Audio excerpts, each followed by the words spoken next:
अल्हम्दुलिल्लाह नहमदुहु व नस्तईनुहु व नस्तगफिरुहु व नु'मिनु बिही व नतवक्कलु अलैहि व नऊज़ु बिल्लाहि मिन शुरूरि अनफुसिना व मिन सय्यिआति अअमालिना मन यहदिहिल्लाहु फला मुज़िल्ल लहु व मन युज़लिल्हु फला हादिय लहु व नशहदु अल्ला इलाहा इल्लल्लाहु व अशहदु अन्न मुहम्मदन अब्दुहु व रसूलुहु क़ाल अल्लाहु तबारक व तआला फ़िल क़ुरआनिल मजीद वल फ़ुरक़ानिल हमीद अऊज़ु बिल्लाहि मिनश शैतानिर रजीम बिस्मिल्लाहिर रहमानिर रहीम या अय्युहन्नासु अंतुमुल फ़ुक़राउ इलल्लाहि वल्लाहु हुवल गनियुल हमीद इन यशअ युज़हिबकुम व यअति बिख़ल्क़िन जदीद वमा ज़ालिका अलल्लाहि बिअज़ीज़ इन्नल्लाह व मलाइकतहु युसल्लूना अलन नबी या अय्युहल्लज़ीना आमनू सल्लु अलैहि व सल्लिमू तस्लीमा। आका इनामीदार हज़रत मुहम्मद मुस्तफ़ा अहमद मुज्तबा सल्लल्लाहु अलैहि वसल्लम ते दुरूद शरीफ जो नजरानो पेश क्यों। अल्लाहुम्मा सल्लि अला मुहम्मद व अला आलि मुहम्मद कमा सल्लैता अला इब्राहीम व अला आलि इब्राहीम इन्नका हमीदुम मजीद। अल्लाहुम्मा बारिक अला मुहम्मद व अला आलि मुहम्मद कमा बारकता अला इब्राहीम व अला आलि इब्राहीम इन्नका हमीदुम मजीद। अल्लाह रब्बुल इज़्ज़त जे कलाम मुक़द्दस क़ुरआन मजीद फ़ुरक़ान हमीद मंझा चंद आयतूं तिलावत कई अथम। दुआ है अल्लाह रब्बुल इज़्ज़त मूंखे सही सही बयान करण ॿुधण ऐं ॿुधाइण खां बाद अवां असां सभिनी खे इन्हनि जे मथां अमल करण जी तौफ़ीक़ अता फ़रमाए। अल्लाह तबारक व तआला क़ुरआन मजीद जे हिन आयात जे अंदर फरमाए तो या अय्युहन्नासु अंतुमुल फ़ुक़राउ इलल्लाहि वल्लाहु हुवल गनियुल हमीद। ए माण्हू तव्हां सभु मोहताज आहियो अल्लाह ॾांहुं ऐं अल्लाह उहो ई आहे बेपरवाह सारायल। अल्लाह रब्बुल इज़्ज़त कलाम मुक़द्दस जे हिन आयात जे अंदर इंसान ज़ात के इन तरफ़ मुतवज्जह करण चाहे थो त पूरी दुनिया जे अंदर जेके भी इंसानियत आहे चाहे उहे मुसलमान हिन चाहे उहे काफ़र हिन कहिड़े भी मज़हब कहिड़े भी मसलक सां ताल्लुक़ रखनि था पूरे जा पूरा जेके भी इंसान ज़ात हिन दुनिया जे तख़्ते ते रहनि था सभु अल्लाह रब्बुल इज़्ज़त जा मोहताज हिन। अल्लाह रब्बुल इज़्ज़त फरमाए थो त तव्हां सभु अल्लाह रब्बुल इज़्ज़त जा मोहताज आहियो। पोइ इहा इंसान ज़ात अल्लाह रब्बुल इज़्ज़त जी मोहताज आहे ऐं अल्लाह रब्बुल इज़्ज़त जी ज़ात जेको आहे सारायल ऐं बेपरवाह सारायल आहे। अल्लाह रब्बुल इज़्ज़त जी ज़ात बेपरवाह ऐं सारायल आहे। जेको तारीफ़ अल्लाह रब्बुल इज़्ज़त जी आहे पूरी दुनिया जे अंदर कंहिं भी इंसान जी कंहिं भी शइ जी ओतिरी तारीफ़ कान्हे का। हर मामले जे अंदर इंसान अल्लाह रब्बुल इज़्ज़त जे तरफ़ मुतवज्जे आहे। अगर दुनिया जे अंदर रिज़िक रोज़ी जो मामिलो आहे तॾहिं बि इंसान अल्लाह रब्बुल इज़्ज़त जे तरफ़ जेको मुहताज आहे उन अल्लाह रब्बुल इज़्ज़त खां रिज़िक ऐं रोज़ी तलाश कंदो आहे। अगर कंहिं मामिलात जे अंदर उनखे मदद घुर्जे तो हू अल्लाह रब्बुल इज़्ज़त जी मदद तलब कंदो आहे। अल्लाह रब्बुल इज़्ज़त जी आफ़ियत तलब कंदो आहे। अल्लाह रब्बुल इज़्ज़त जी रहमत तलब कंदो आहे।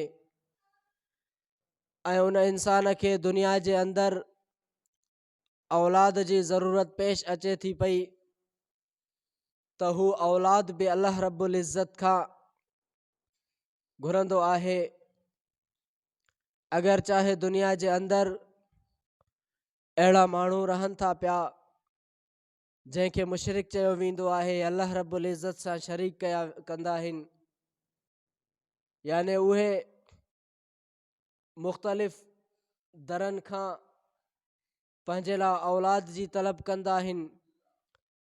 लेकिन अल्लाह रब्बुल इज़्ज़त कलाम मुक़द्दस जे हिन आयात जे अंदर फरमायो त पूरे जा पूरा इंसान जेके बि दुनिया जे अंदर आहिनि सभु अल्लाह रब्बुल इज़्ज़त जे जेको आहे जे तरफ़ जेको आहे मुहताज आहिनि। पोइ चाहे उहे दुनिया जा मामिलात हुजनि, चाहे सकरात जो मामिलो हुजे, मौत जे सख़्ती खां बचण जे लाइ बि इंसान अल्लाह रब्बुल इज़्ज़त जे तरफ़ मुहताज आहे त अल्लाह रब्बुल इज़्ज़त सकरात आसान करे। क़ब्र जे मामिलात में भी इंसान अल्लाह रब्बुल इज़्ज़त जे तरफ़ मुहताज आहे त अल्लाह रब्बुल इज़्ज़त उहे मामिलात आसान करे।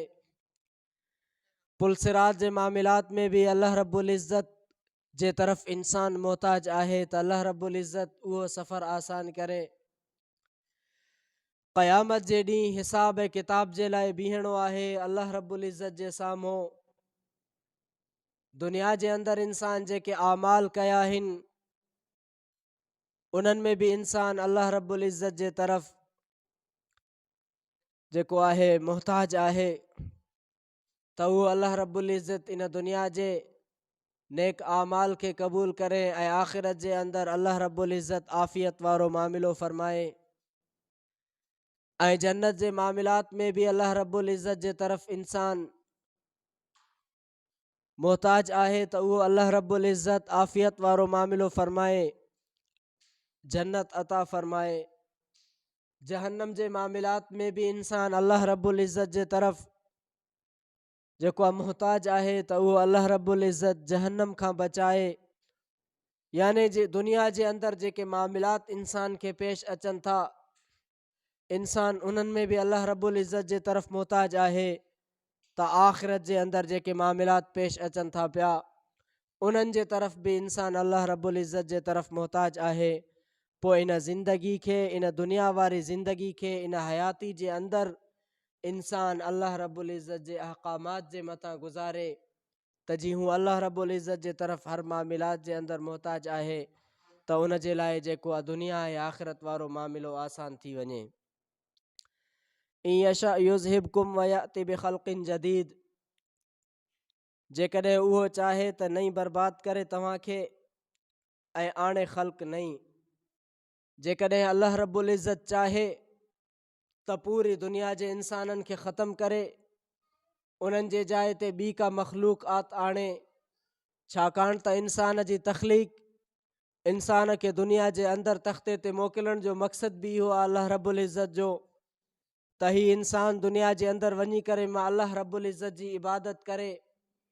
अगरि जेकॾहिं इहो इंसान अल्लाह रब्बुल इज़्ज़त जे इबादात खां गाफ़िल रहंदो त क़ुर मजीद जे इहे आयात उन तरफ़ मुतवजह करनि था पिया त अल्लाह रब्बुल इज़्ज़त इन शइ ते बि ताक़त रखी सघे थो त पूरी इंसान ज़ात खे जेको आहे ख़तमु करे उन्हनि जे जाइ ते ॿी का मख़लूक़ मोकिले त अल्लाह रब्बुल इज़्ज़त मोकिले सघे थो।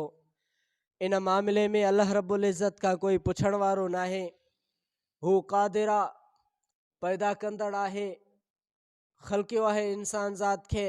वरी अल्लाह रब्बुल इज़्ज़त इंसान ज़ात खे ख़ल्क़े करे दुनिया जे तख़्ते ते मोकिलियो त हू अल्लाह ख़तमु बि करे सघे थो इन्हनि खे।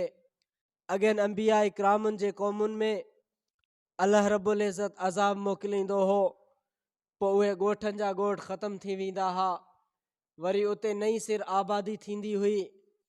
त अहिड़ी रीति अल्लाह रब्बुल इज़्ज़त जे अगरि इबादात खां इंसान गाफ़िल रहे थो पियो त अल्लाह रब्बुल इज़्ज़त खे एतिरो ताक़त आहे जो इन्हनि खे ख़तमु करे उन्हनि जे जाइ ते ॿी का मख़लूक आणे त अल्लाह रब्बुल इज़्ज़त आणे सघे थो। वमा ज़ालिका अलल्लाहि बिअज़ीज़, ऐं नाहे ही कमु अल्लाह ते मुश्किल, यानी इहो कमु अल्लाह रब्बुल इज़्ज़त ते आसान आहे, हिकिड़े हुकुम सां ख़तमु करे इन इंसान ज़ात खे ऐं इन जे जाइ ते ॿी का मख़लूक आणे त अल्लाह रब्बुल इज़्ज़त जे लाइ इहो को बि मुश्किल कोन्हे। वला तज़िरु वाज़िरतुम विज़्र उख़रा, ऐं न बार खणंदो को बि बार खणंदड़ बार ॿिए जे गुनाहनि जो। व इन तदउ मुस्क़लतुन इला हिमलिहा ला युहमल मिन्हु शैउन, ऐं जेकॾहिं सॾींदो को बार वारो पंहिंजे बार खणण ॾांहुं त न खंयो वेंदो इन जे बार मां कुझु बि। वलौ कान ज़ा क़ुर्बा, तोणे जो हुजे उहो वेझे माइटी वारो, याने क़यामत जे ॾींहुं को बि माण्हू ॿिए जे गुनाहनि जो बार खणण जे लाइ तयारु न हूंदो त वञी करे उन्हनि जे गुनाहनि जो वज़न पंहिंजे मथां खणे। ऐं वरी हिकिड़ो माण्हू अगरि सॾु कंदो त कोई अची करे मुंहिंजे गुनाहनि जो बार खणे, को माण्हू उन जे सॾ ते बि वञण जे लाइ तयारु न हूंदो। अल्लाह रब्बुल इज़्ज़त हिन आयात जे अंदरि फरमाए थो, तोणे जो उन जो वेझो रिश्तेदार हुजे, माइटी वारो हुजे, उहो बि उन जे गुनाहनि जो बार न खणंदो। किताबनि जे अंदरि ईंदो आहे त जेकॾहिं पीउ पंहिंजे औलाद खे चवंदो, पुट खे चवंदो त दुनिया जे अंदरि मां तोसां सुठो सलूक कयुमि, पुट चवंदो बाबा तूं मूंसां सुठो सलूक कई, वाकई तूं मूंसां सुहिणो सलूक कई, पोइ उनखे चवंदो हाणे मूंखे कुझु अमालनि जी ज़रूरत आहे। पुट उनखे चवंदो त दुनिया जे अंदरि तूं त मूंसां सुठो सलूक कई, पर जंहिं शइ जो तोखे ख़ौफ़ आहे हिते मूंखे बि उन शइ जो ख़ौफ़ आहे, मां पंहिंजे अमलनि मां नथो ॾेई सघां। ऐं उहो पंहिंजे घरवारी जे तरफ़ वेंदो, उनखे चवंदो त दुनिया जे मामलात जे अंदरि मां तोसां हिकिड़ो सुठो सलूक इख़्तियार कयुमि, पूरी ज़िंदगी तोसां गॾु गुज़ारियुमि, मामलात जे अंदरि रहियुमि।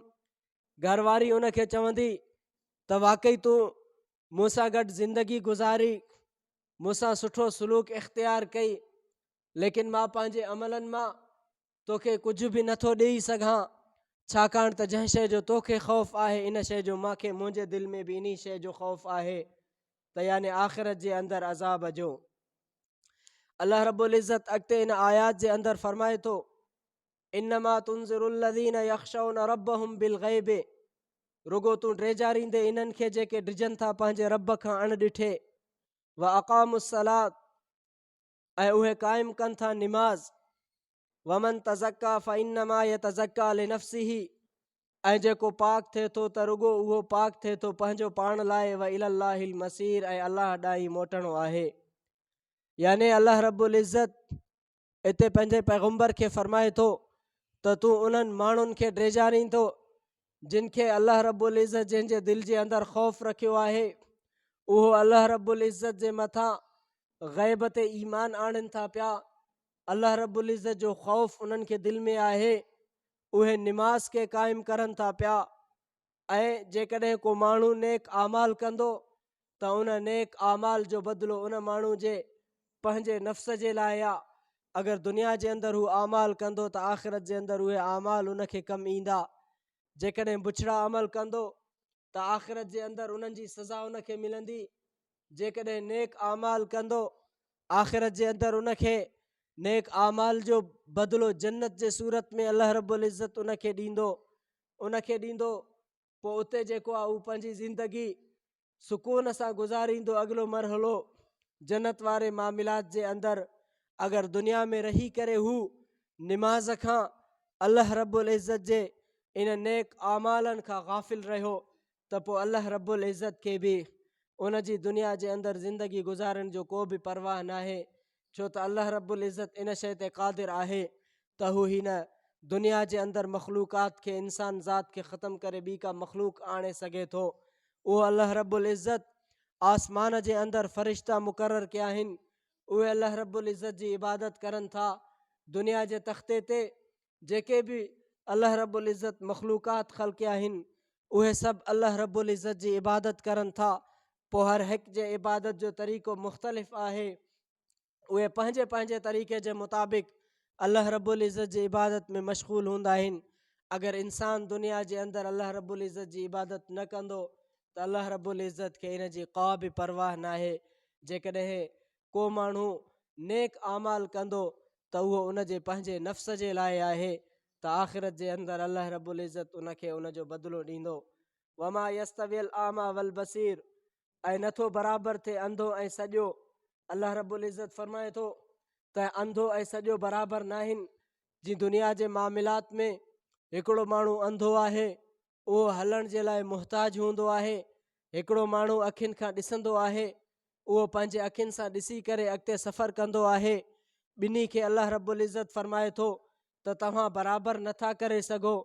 अंधो ऐं ॾिसंदड़ बराबरि न आहिनि। ऐं अल्लाह रब्बुल इज़्ज़त अॻिते फरमाए थो वला ज़ुल्मातो वला नूर, ऐं न ऊंदह ऐं न की सोझरो। याने ऊंदह हिकिड़ो आहे ऊंदह ई जंहिंजे अंदरि इंसानु का शइ नथो ॾिसी सघे। हिकिड़ो आहे सोझरो रोशनाई, उन जे अंदरि इंसानु ॾिसी सघे थो। उहो इंसानु ऊंदह खे सोझरो नथो चई सघे, उहो रोशनाई खे ऊंदहि नथो चई सघे। अल्लाह रब्बुल इज़्ज़त फरमाए थो इहे ॿई पाण में बराबरि न आहिनि। वला ज़िल्लो वला हरूर, ऐं न पाछो ऐं न की उस। हिकिड़ो पाछो आहे हिकिड़ो उस आहे। अल्लाह रब्बुल इज़्ज़त फरमाए थो उहे बि पाण में बराबरि न आहिनि। वमा यस्तवियल अहया वलल अमवात, अल्लाह रब्बुल इज़्ज़त फरमाए थो वमा यस्तवियल अहया वलल अमवात, ऐं नथा बराबरि थियनि जीअरा ऐं न की मुअल। हिकिड़ो माण्हू जीअरो आहे, दुनिया जे अंदरि उन जा तालुकात आहिनि। हिकिड़ो माण्हू मरी वियो, उन जे अमल जो सिलसिलो कटिजी वियो। जीअरो माण्हू निमाज़ पढ़ी सघे थो, जीअरो माण्हू रोज़ा रखी सघे थो, जीअरो माण्हू हज करे सघे थो, जीअरो माण्हू ज़कात अदा करे सघे थो, जीअरो माण्हू निमाज़ पढ़ी सघे थो, जीअरो माण्हू ख़ैर ख़ैरात करे सघे थो, जीअरो माण्हू अल्लाह रब्बुल इज़्ज़त जी इबादत करे सघे थो त उन जे आमाल जो सिलसिलो जारी ऐं सारी रहंदो। हिकिड़ो माण्हू मरी वियो आहे, उन जो दुनिया मां सिलसिलो कटिजी वियो। जेको हुन पंहिंजी ज़िंदगी में आमाल कमाया, नेक आमाल कया, उन्हनि जो ताल्लुक़ बाक़ी हूंदो। जेकॾहिं बुरा अमल कया अथई त उन जो अल्लाह रब्बुल इज़्ज़त उनखे सज़ा ॾींदो।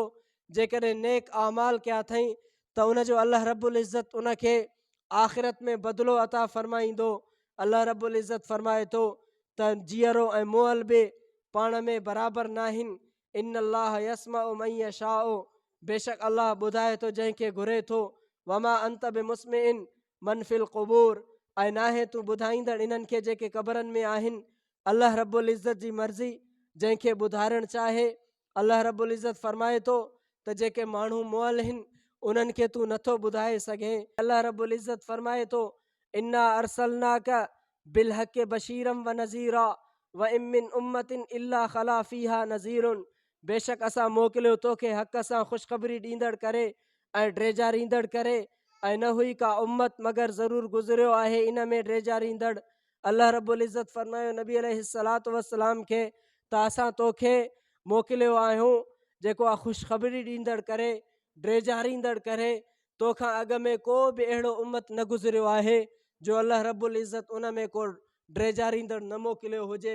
हर उम्मत जे अंदरि अल्लाह रब्बुल इज़्ज़त अंबिया मोकिलिया आहिनि, नबी मोकिलिया आहिनि, रसूल मोकिलिया आहिनि, पैगम्बर मोकिलिया आहिनि उन्हनि क़ौमुनि जे हिदायत जे लाइ।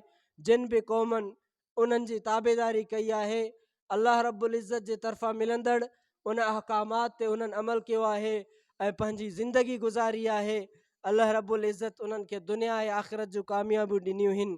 ऐं जिन बि पंहिंजे अंबिया इकराम जी तकज़ीब कई आहे अल्लाह रब्बुल इज़्ज़त उन्हनि जे मथां अज़ाब मोकिलियो आहे।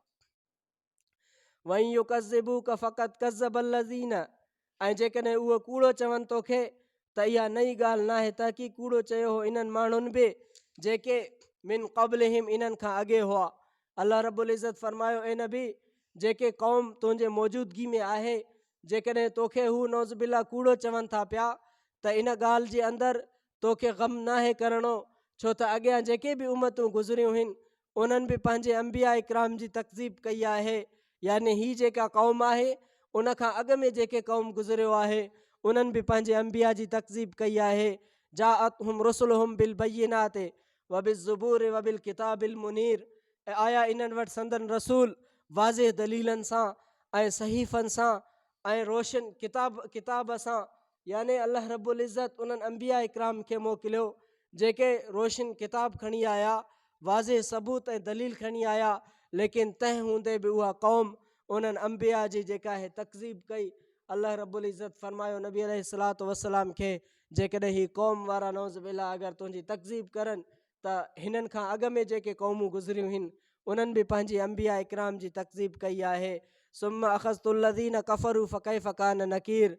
अल्लाह रब्बुल इज़्ज़त इन आयात जे अंदरि फरमाए थो सुम्मा अख़ज़्तुल्लज़ीन कफ़रू फ़कैफ़ कान नकीर, पोइ ऐं पकड़ियो इन्हनि माण्हुनि खे जिन कुफ़ुर कयो त ॾिसो कीअं नाज़िल थियो इन्हनि ते मुंहिंजो अज़ाब। अल्लाह रब्बुल इज़्ज़त फरमायो जिन बि पंहिंजे अंबिया इकराम जी तकज़ीब कई मां अल्लाह रब्बुल इज़्ज़त उन्हनि खे पकड़ियो, उन्हनि ते अज़ाब नाज़िल कई, उन्हनि जे मथां मुख़्तलिफ़ क़िस्म जा अज़ाब आया त जीअं उन्हनि खे ख़बर पए त मां अल्लाह रब्बुल इज़्ज़त जो जेको आहे अज़ाब केतिरो सख़्तु आहे। जीअं उन्हनि खां बाद जेके ॿियूं क़ौमूं ईंदियूं आहिनि उन्हनि जे लाइ हिकिड़े क़िस्म जो सबक़ु हुजे त उन फलाणे कंहिं दौर जे अंदरि जेको नबी गुज़रियो आहे उन जी क़ौम तकज़ीब कई, अल्लाह रब्बुल इज़्ज़त उन्हनि जे मथां अज़ाब मोकिलियो। त अल्लाह रब्बुल इज़्ज़त इन आयात जे अंदरि मुतवजह करे थो पियो त जेकॾहिं दुनिया ऐं आख़िरत जी कामयाबी आहे त उहा नबी अलैहिस्सलातु वस्सलाम जे तालीमात ऐं पैगम्बर अलैहिस्सलातु वस्सलाम जे अहकामात जे अंदरि आहे। जिन माण्हुनि उनखे सची सदके दिलि सां क़बूल कयो अल्लाह रब्बुल इज़्ज़त उन्हनि खे आला मर्तबनि ते फ़ाइज़ कयो। सहाबा इकराम जी ज़िंदगी खे खणी करे ॾिसो, जिन नबी अलैहिस्सलातु वस्सलाम जे सोबत में पंहिंजी ज़िंदगी गुज़ारी, पूरी दुनिया जे अंदरि अल्लाह रब्बुल इज़्ज़त उन्हनि खे मौक़ो अता फ़रमायो, जंहिं दीन इस्लाम ऐं कलमे जे दावत खे पहुचायो। रज़ी अल्लाहु अनहुम वरज़ू अनहु जा आयात क़ुरान मजीद जे अंदरि अवां असांखे जेके नज़र अचनि था पिया, इहे सहाबा इकराम नबी अलैहिस्सलातु वस्सलाम जे सोबत में पैगम्बर अलैहिस्सलातु वस्सलाम जे मोहबत में उन्हनि सची लगन सां सची दिलि सां उन्हनि इन दीन इस्लाम ऐं शरीयत खे क़बूल करे उन्हनि इन जे मथां अमल कयो जो अल्लाह रब्बुल इज़्ज़त उन्हनि खे एतिरनि अलक़ाबात सां नवाज़ियो। दुनिया जे अंदरि बि उन्हनि जे लाइ कामयाबी जूं बिशारतूं त आख़िरत जे अंदरि बि अल्लाह रब्बुल इज़्ज़त वटि उन्हनि जे लाइ इनामात। दुआ आहे अल्लाह रब्बुल इज़्ज़त तव्हां असांखे अमल करण जी तौफ़ीक़ अता फ़रमाए। वाख़िर दावाना अनिल हम्दुलिल्लाहि रब्बिल आलमीन।